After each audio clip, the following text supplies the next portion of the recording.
Well, hello and welcome to my latest video. This is sort of about cycling and it sort of isn't. It isn't about van life, by the way.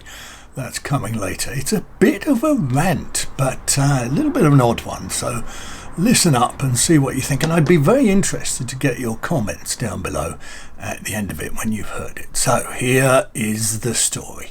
As you know, I'm off to cycle Land's End to John O'Groats at the weekend. So I thought I'd go up to town, which is London, and have a look in the ASOS shop and maybe buy a pair of Nicks. I don't know what you call them in other countries, but Nicks are sort of 3/4 length cycling shorts, so they cover the knee. So I went into the ASOS store and I spoke to the very nice assistant. By the way, while I was in there, a woman came in and said, "Is this ASOS?" And the assistant said, "Yes, this is ASOS." She was kind of looking around and thinking, "It doesn't look much like ASOS to me."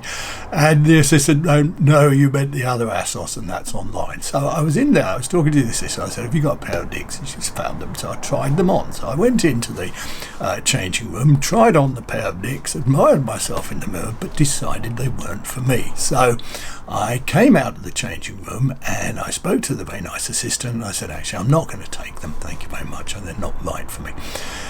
Anyway, I'm standing there and I was about to walk away and there was two great big coppers, or policemen as they are called.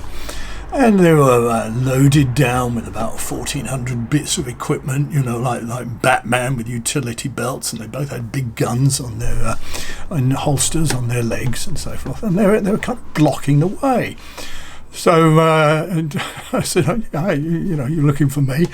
And they said, "We've had a complaint about you." And I said, "What sort of complaint?" And they said, "We've been told you've been acting suspiciously." And I said, "But what do you mean acting suspiciously? I've come in to try on a pair of cycling shorts." And they said, "We've had a report that you came in here and you've been acting suspiciously and you've got a gun." And they mentioned a Glock, which for those of you who watch your American crime stories is a pistol. So I said, "Well, search me, guys. I'm not carrying anything." And they said, "Well, I know. Have you got anything in your pockets that might be suspicious?" I said, "Well, you can search me if you like."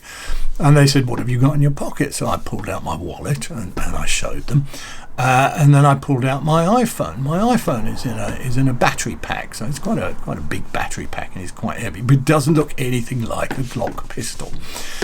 Now, anyway, there's a black guy standing in the shop about 8 or 10 feet away, and I happened to notice this black guy because a couple of doors away from the ASOS shop there was a Pure Gym, and this black guy was standing outside the Pure Gym and he was drinking a bottle of water when I walked past. Now, I didn't stop, I didn't make eye contact, I didn't look at him, I didn't do anything suspicious, I just happened to notice him. So when I noticed him in the shop, he was standing not very far away from the police and from me.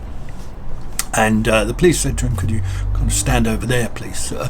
And he moved about one step away, and the police said, "Could you stand over there a bit?" And he said, "I want to make sure that you're dealing with this situation in a suitable, appropriate and proportional manner." Now, I thought, he's a kind of backroom lawyer and he's making sure that I'm not the subject of any police brutality. But oh no, turned out he was the complainant. He said, "This man has been acting suspiciously and has been following me." I thought, "Well, I haven't been following him. I don't even know who he is. I haven't seen him before in my life." And so he said to one of the policemen, perhaps he secreted his gun in the changing room. And so one of the policemen went into the changing room and presumably searched it and came out, so he couldn't find any Glock pistol hidden in the changing room. Big surprise. So the other copper is a fairly young guy, a bit shorter than me. I mean, but he's doing his job. I have no complaints, by the way, about how the police dealt with this situation. They had a complaint which they decided to do something about. So then he said to me, "I need to check your details with the PNC." Now, again, because I watched a lot of police dramas, I know that this refers to the Police National Computer. So he said to me, "Are you known to the police?" Now, I didn't hear what he said at first. I was like, what? He said, "Are you known to the police?" I said, "Known to the police? I don't think so." So he phoned up the police national computer. I gave him my driving licence. I said, "Here's my ID, here's my address." So he went through my details with the police national computer, and obviously didn't find anything suspicious about me. Thank God for that. So he gave that back to me. And I said, "No, I'm a cyclist, right? I've come in here in the Assos shop. I tried on a pair of shorts. They didn't fit. Decided not to take them. I said, I'm doing Land's End to John O'Groats at the weekend. I'm an innocent guy. What is all this about?" "Just doing our job, sir. Just doing our job." And I appreciate that. They were just doing their job. Now, the black guy. And the only reason you say, well, why are you mentioning that he's a black guy? Why is that relevant? Well, I suppose the reason I think it's relevant is it seems to me that, let's say he genuinely believed that I had gone into the Assos shop carrying a Glock pistol. Now, why exactly I would go in? And of course, he may genuinely believe this guy doesn't look much like a cyclist, of course, which is not the first person to have thought that, and frankly, not the first person to have said it either. But I mean, that is not suspicious behaviour. I mean, he might have looked at me and thought, this guy can't afford his Assos equipment. And by the way, I can afford the Assos equipment. I didn't actually buy it. So anyway, the police had completed their investigations, and they said, well, as you can understand, so we've had a complaint, we've had to investigate, and so forth. I said, do you know what Strava is? And one of the policemen said, no, I don't really know what Strava is. It's some kind of app or something. I said, look, I've got Strava on my phone. I'm actually recording this walk, right? You can see where I've started. You can see the route that I take. I mean, that I took. I didn't stop anywhere. This was the first place I stopped, the Assos shop, trying a pair of shorts, didn't fit, decided not to take them. So I'm carrying on my way. So then he said to me, "Where are you going, sir?" I thought, what is this? Nobody expects the Spanish Inquisition. So I said, well, I'm going to the Rafa shop. I mean, do you want to come? We can get a coffee, maybe a Danish, maybe a vegan flapjack if you want.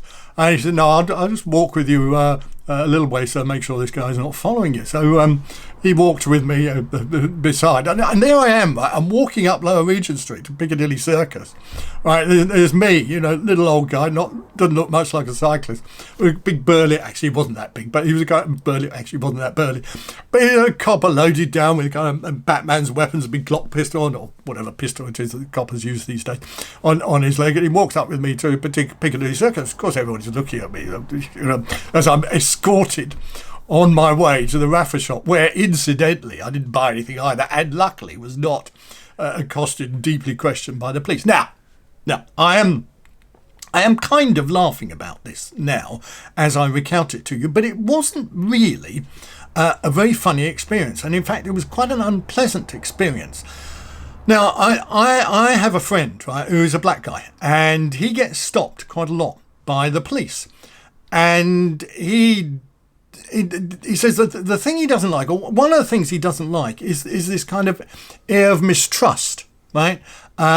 He walks down the street and people will cross over the road to avoid him because they think, black guy.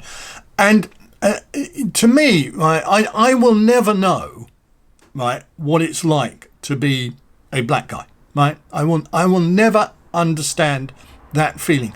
But today, with this situation, for one tiny little moment, for one little minuscule amount, I felt what it was like to be a black guy, because I felt dirty is not the right word, but I felt distrusted.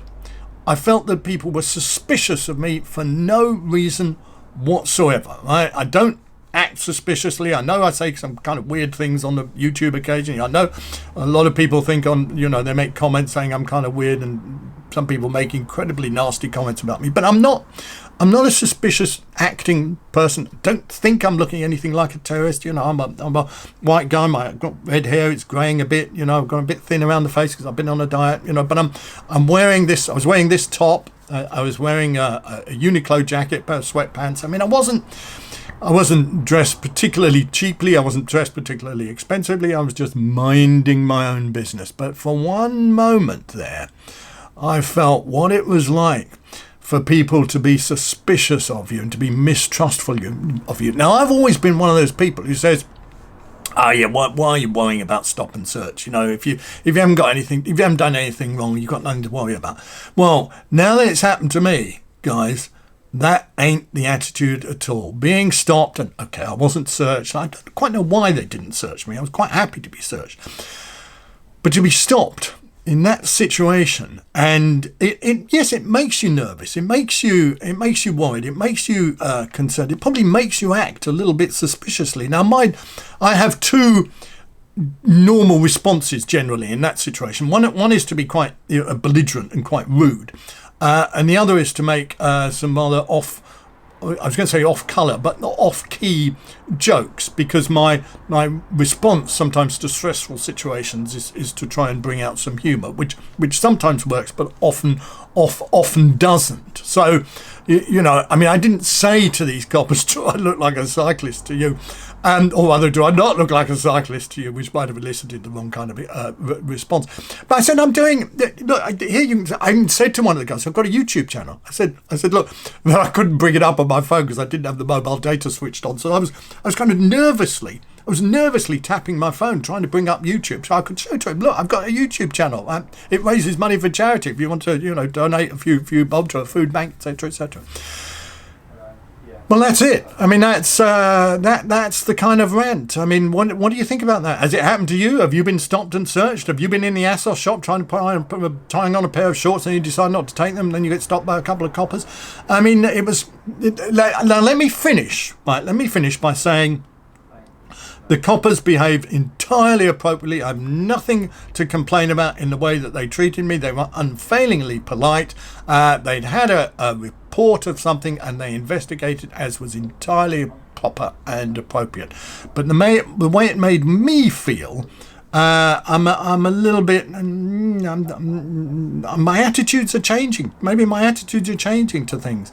And I didn't get into any dialogue with this particular black guy who'd reported me. I don't know why he decided to say he was suspicious of me and to say he thought I was following him or whatever it is. I don't understand that. I have to assume that he was genuine in his belief, but who knows? Who knows, guys? So anyway, the next video you will see will probably when I'm on Land's End to John O'Groat. So thanks for watching and see you next time.